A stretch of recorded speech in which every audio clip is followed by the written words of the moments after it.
찬송 380장을 찬양하며 2월 24일 수요일 새벽 기도회를 하나님께 올려드립니다.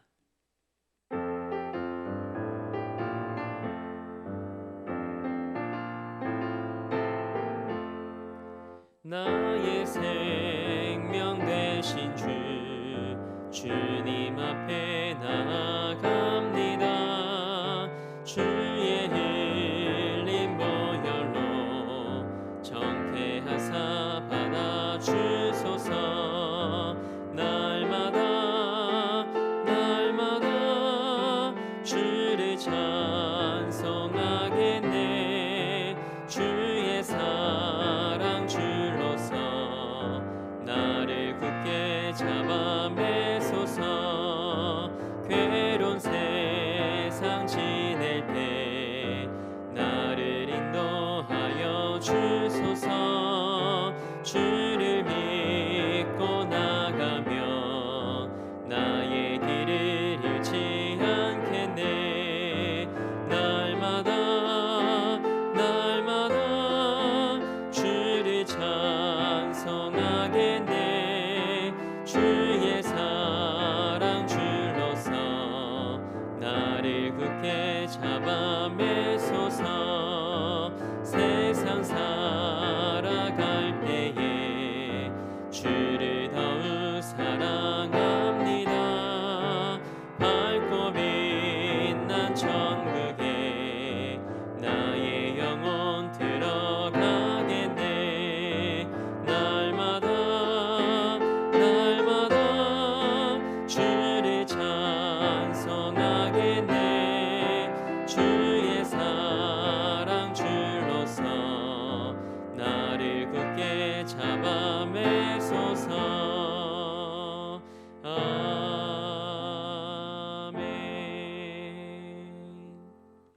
사도신경으로 우리의 신앙을 고백합니다. 나는 전능하신 아버지 하나님 천지의 창조주를 믿습니다. 나는 그의 유일하신 아들 우리 주 예수 그리스도를 믿습니다.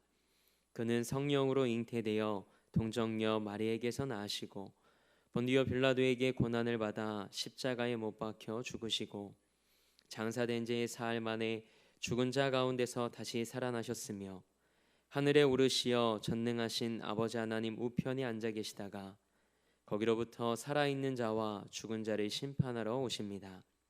나는 성령을 믿으며 거룩한 공교회와 성도의 교제와 죄를 용서받는 것과 몸의 부활과 영생을 믿습니다. 아멘. 찬송 369장 한 장 더 하나님 앞에 박수로 찬양하며 영광 올려드리겠습니다.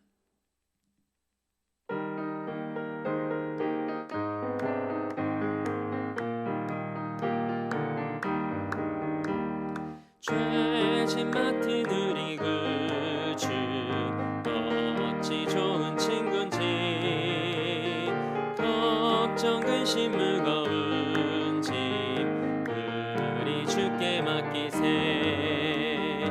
주께 고함 없는 거로 복을 받지 못하네. 사람들이 어찌하여 주를 모를까. 시험 걱정 모든 괴로움 없는 사람 누군가. 부질없이 낙심 말고 기도드려 아뢰세. 이런 진실하신 친구 찾아볼 수 있을까. 우리 약함 아시오니 어찌 아니하릴까.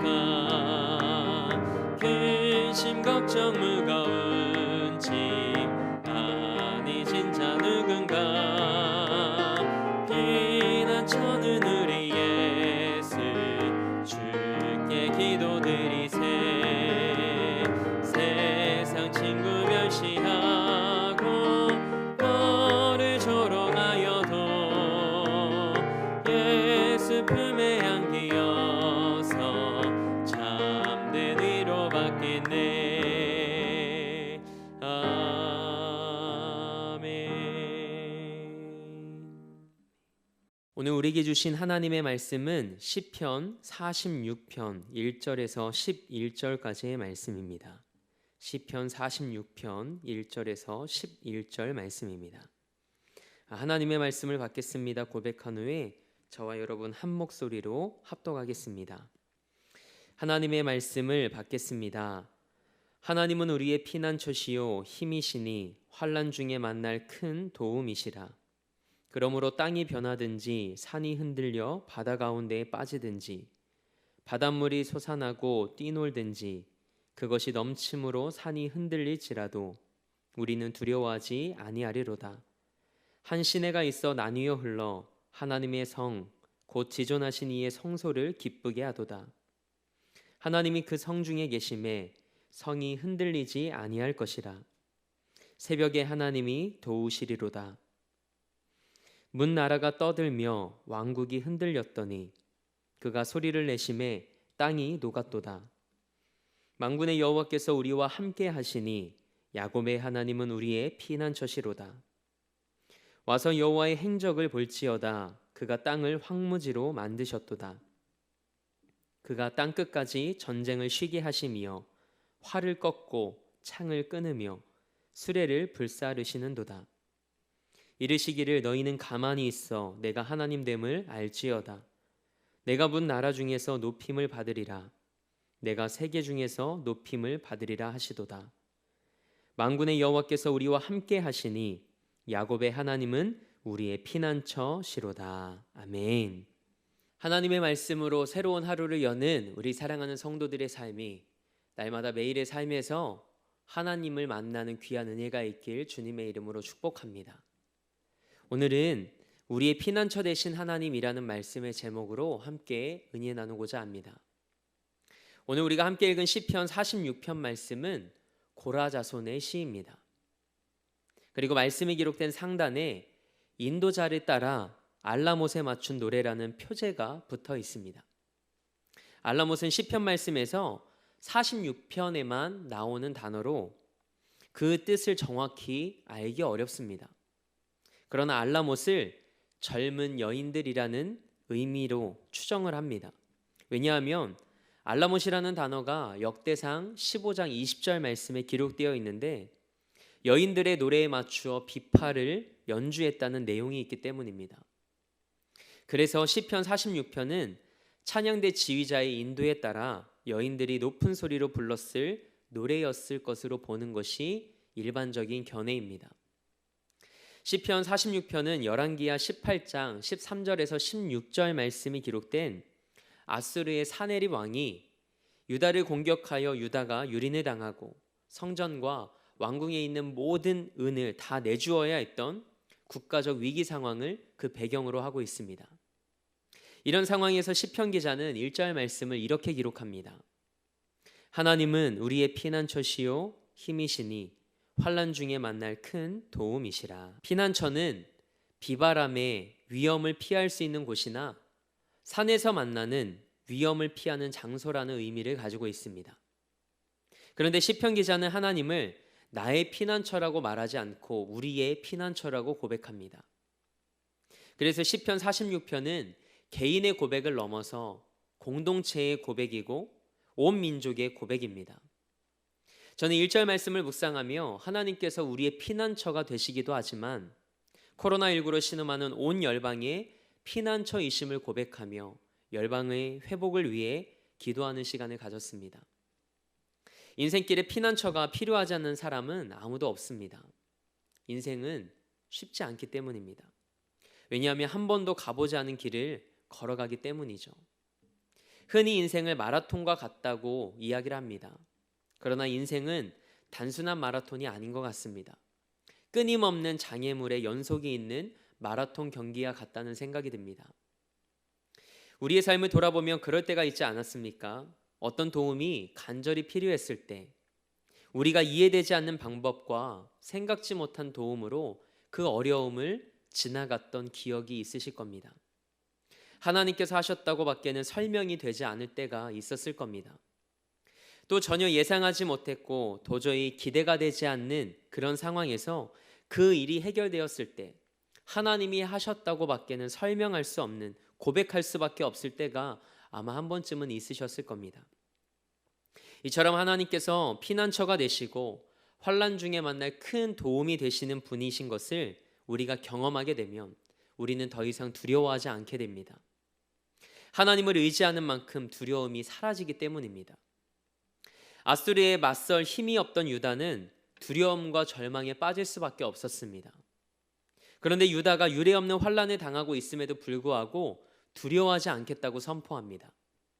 하나님께서 유다를 지키시기 때문입니다.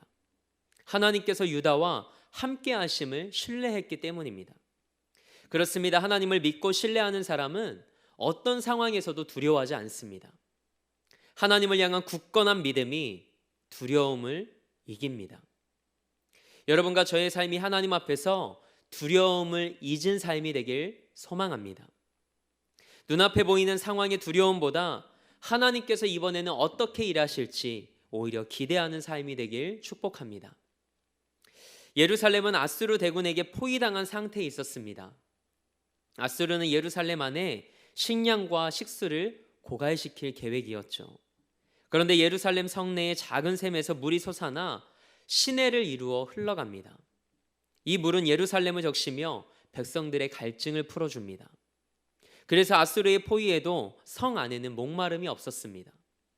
여전히 대적들은 존재하지만 고통 중에도 실로아에서 구원의 샘물이 솟아나 그들의 마음은 하나님의 은혜로 충만했습니다. 그리고 하나님께서는 그분의 때에 예루살렘을 위해 구원의 은혜를 베푸십니다. 그래서 시편 46편의 기자는 5절 말씀에 이렇게 고백합니다. 새벽에 하나님께서 도우시리로다. 아멘. 시편 기자는 이스라엘 백성이 거하는 성이 흔들리는 어려움을 겪는다 하더라도 하나님이 함께 계시며 새벽에 도우신다고 고백합니다. 우리는 이 말씀을 근거로 새벽 기도의 중요성을 말하기도 하고 새벽은 다른 시간보다 하나님께서 더 크게 역사하시는 시간이라고 말하기도 합니다. 그러나 이 말씀의 의미는 단지 이른 시간만을 뜻하는 것은 아닙니다. 새벽은 어두움의 끝과 밝음의 시작을 의미합니다. 새벽은 아직 밤이 끝나지 않았지만 곧 아침이 시작되는 때를 가리킵니다. 이는 하나님께서 이스라엘 백성들에게 임한 밤과 같은 큰 환난을 물리치시고 아침의 햇살처럼 생명력 있는 구원과 승리를 주시겠다는 것을 뜻합니다. 새벽과 같은 상황이 오늘 본문 6절에 기록되어 있습니다. 이방들이 이스라엘을 침략하자 하나님이 소리를 발하셔서 혼돈의 세력을 제압하십니다. 하나님이 거하시는 곳은 어떤 환난과 침략이 닥쳐온다 할지라도 언제나 안전한 피난처가 됩니다. 사네립의 침략으로 아수르 군대가 주둔해 있던 그 밤에 하나님의 사자가 아수르 진영에 있던 군사 18만 5천 명을 치십니다. 아침에 일찍 일어나 보니 그들 모두가 송장으로 바뀌어 있었습니다. 때문에 새벽에 도우신다는 말씀은 하나님의 사자가 아수르 군사를 치신 일과 아침에 일찍 일어나 확인한 그 시간을 포함하는 말입니다. 유다의 군대는 다 잠들어 있었습니다. 그러나 그때에도 우리 여호와 하나님은 쉬지 않으시고 행하셔서 이른 아침에 승리를 보게 하셨다라는 말씀입니다. 하나님께서 지금도 함께 하시며 여전히 역사하고 계심을 새벽에 하나님이 도우신다고 고백한 것입니다. 어려울 때 누군가 함께하는 것만으로도 우리는 위로를 받습니다. 고난의 길을 갈 때 우리에게 정말 힘이 되는 것은 누군가 우리와 함께하는 것입니다. 그래서 7절 말씀은 이렇게 기록합니다. 만군의 여호와께서 우리와 함께 하시니 야곱의 하나님은 우리의 피난처시로다. 아멘. 하나님은 여전히 우리와 함께 하십니다. 오늘 하루도 임마누엘의 은혜를 경험하는 사랑하는 성도들의 삶과 가정이 되길 축복합니다. 8절 말씀은 여호와께서 이루신 놀라운 승리를 직접 확인해 보라고 초대합니다. 전쟁을 그치게 하시고 백성들에게 평화를 주십니다. 하나님은 단지 이스라엘만을 위해 전쟁을 그치게 하신 것이 아니라 땅끝까지 평화를 주시기 위해 전쟁을 그치게 하십니다. 이는 온 나라와 열방의 왕이신 하나님의 통치를 의미합니다. 하나님은 이스라엘만이 아니라 온 세상의 피난처가 되시는 분이십니다. 그렇기 때문에 시편 기자는 바로 뒤에 이은 10절에서 세계 중에서 높임을 받기에 합당하신 그 하나님을 찬양합니다. 10절은 하나님의 말씀을 직접 인용문으로 이렇게 소개합니다. 너희는 가만히 있어 내가 하나님됨을 알지어다. 아멘. 가만히 있어 라는 말은 단순히 동작을 멈추라는 의미가 아닙니다. 인간의 자기중심적인 생각을 버리고 온 세상을 주장하시는 하나님의 주권을 인정하라는 뜻입니다. 오직 하나님만이 우리의 절대적인 피난처이심을 우러러 보라는 말씀입니다. 하나님은 하나님을 신뢰하는 사람들에게 그들이 어떻게 행동해야 할지에 대해 말씀하십니다. 인간적인 노력과 계획과 도모를 멈추고 하나님의 능력과 주권을 인정하라는 말씀입니다. 하나님이 온 세상의 주관자이심을 말씀하십니다. 하나님이 이러한 분이심을 알기에 우리는 가만히 그분의 능력을 바라고 온전히 그분을 신뢰하며 그분의 일하심을 기다릴 뿐입니다. 우리가 믿고 의지하는 하나님은 우리의 피난처가 되시고 우리와 함께 하시는 전능하신 하나님이십니다. 오늘 본문 말씀은 이렇게 매듭어졌습니다. 우리가 매일 살아가면서 잊지 말아야 할 것은 하나님은 우리의 피난처시라는 말씀입니다. 이 말씀은 오늘 본문 말씀을 여는 1절 말씀에도 기록되어 있고 7절 말씀에도 기록되어 있고 이 말씀을 마치는 마지막 11절 말씀에도 동일하게 기록되어 있습니다. 종교개혁자 마틴 루터는 시편 46편 이 말씀에서 영감을 얻어 찬송가 585장 내 주는 강한 성이요라는 찬송을 지었습니다. 루터는 하나님을 피난처 삼음으로 영적인 전쟁터와 같았던 중세 사회를 새롭게 하는 데 있어 하나님의 도구로 쓰임받게 되었습니다. 2011년 9월 9.11 테러 10주년을 맞아 세계무역센터의 건물이 무너진 그 현장인 그라운드 제로에서 추모식이 열렸습니다. 당시 미국의 대통령이었던 오바마가 추모사에서 다른 말은 한마디도 하지 않고 시편 46편을 읽고 단상에서 내려갔습니다. 피난처 되시는 하나님으로 인해서 9.11의 상처와 전쟁과 분열을 이기자는 의미였습니다. 그렇다면 하나님께서 어느 때 우리의 피난처가 되어주실까요? 바로 지금입니다. 그리고 그 하나님께서 우리와 함께 하신다고 말씀하십니다. 한 치 앞도 알 수 없는 불안과 코로나19로 인한 염려, 그리고 우리의 내일에 대한 두려움 앞에서 하나님을 피난처로 고백하는 삶과 가정이 되길 소망합니다. 그럴 때 우리도 하나님을 피난처로 삼고 우리의 삶으로 시편 46편과 같은 삶을 써나가는 아름다운 인생이 될 줄 믿습니다. 날마다 하나님은 나의 피난처이십니다 라고 고백하고 또 선포하며 찬양하는 여러분과 저의 삶이 되길 축원합니다. 함께 기도하겠습니다. 하나님, 말씀을 통해 우리의 유일한 피난처가 하나님이심을 다시금 기억하게 하시니 감사합니다.